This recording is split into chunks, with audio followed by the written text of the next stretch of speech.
Cycle Solutions is your one-stop shop for upgrades and service. Cycle Solutions, Fort Myers, and CycleSolutions.com. Taking your bike from the street to the strip.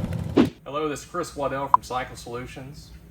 Today, I'm going to talk to you about why I have stress. This is a 2023 Road King Special. Longtime customer took one look at my bike, which is a 21 Road King Special, the 153-inch motor. Super cool bike. He took one look at my bike and he's like, I want you to build that. We were in Daytona in Bike Week. I said, well, you need to find one without traction control. So about 10 minutes later, I get a picture on my phone and said, will this do? And he literally bought it from the Harley dealership in Daytona, and it was sent down here to me. We peeled it completely apart. And when I say he literally bought everything that we sell and some things that we don't, I'm not kidding. So here you go. In this particular case, we did a 144-inch stroker, Darkhorse Crank. Every conceivable part has been upgraded. Every one of them. Up to, through, and including the spark plugs and the bolts. This is an interesting video because this is the kind of stuff that makes guys that are into this salivate like me. So, as you can see, it's got Trask's Billet swing arm. We do some things when we do these swing arms in the suspension that I don't think anybody else does, and if they do, they're doing it right. So this particular swing arm has no heim joint bearings. It's all roller bearings.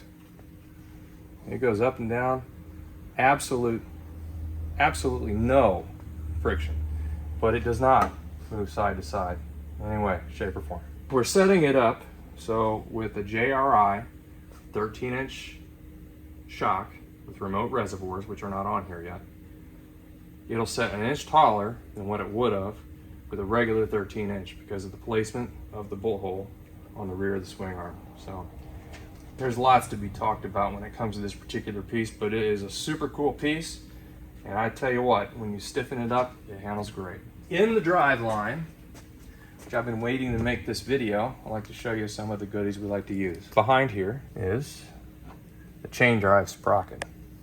In this case, your belt is for your pants. The belt won't make it, not a day, with this motor. So, chain drive. We source this from zippers. This is a super slick billet, zippers, chain drive, conversion hub. I don't have the cush drive in the carbon fiber BST wheels. You do in front and rear, but this would sit in the cush, so it still has play forward and backwards. Makes it super smooth, and then it allows you to pick and choose your sprocket of choice. We like to stick with stock gearing, especially on this one because it's got so much motor. You can ride it to the moon and back with that power. This is a great kit. We do them a lot. I also use RK's chain. It's the XSO Z1. It's an X-ring chain, very similar to what you find on, say, a Hayabusa sport bike. Very strong. Really, not much maintenance because once you install it and you ride it and the tolerance is set in, you can use the adjusters here, get it dead nuts right. I have only changed or adjusted my chain once in the last 4,000 miles. In the drive line, after the sprocket, we have Evo Industries Clutch basket and clutch. Has 6 springs instead of 3. Common problem on these bikes, especially with big horsepower, with the ramped OEM design, is they chatter because they have like a torquing drive to them on the hub, so they start to get loose and they chatter. Nobody likes it. Darkhorse Crank. This crank is absolutely perfectly dead straight. Darkhorse sprocket has a neoprene bushings. It's rebuildable inside, and I like the Hayden Tensioner. You got to keep up on the pad. If you're beating on it, plan on changing the pad because that's your wear item because it goes up and down with the chain. This bike's never been ridden, so it's super stiff.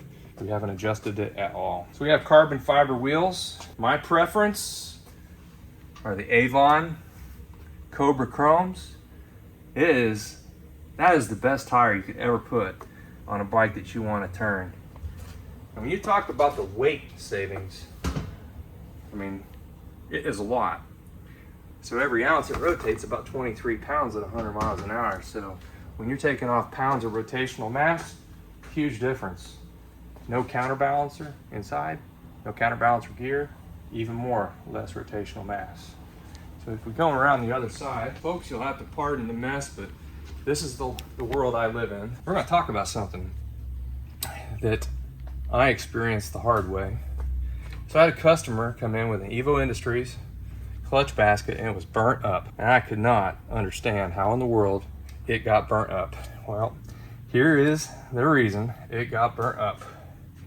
This is, you can see, I hope, tiny little threads, like the threading on the old adjuster on Harley's cable, right there. This is a piece made by fat beggars. You literally take a pair of dikes, cuts, snips, whatever you want to call them.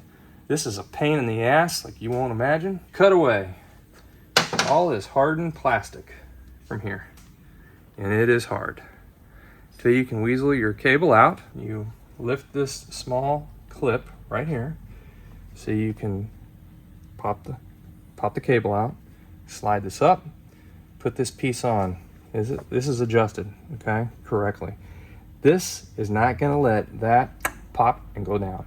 That's what happened in the case where my customer's clutch was burned up. This piece here, right there, because of the spring pressure, just kind of went, and you didn't even know it. It felt like it was correct, but what it did is that inside the transmission on the cover here, it just pushed the whole assembly, the push rod, inwards. Thought it was adjusted correctly, and it was not adjusted correctly. I didn't know it, I know it now. I strongly recommend if you're gonna do anything heavy duty like that, you just throw this away. There's a spring on it, gets cut out as well. I mean, that's literally all that's holding it together. The spring's pushing this little thing here, and you can actually see where that slid on that bike, where it's kind of pinkish in the threads. So, side note, FBI makes them.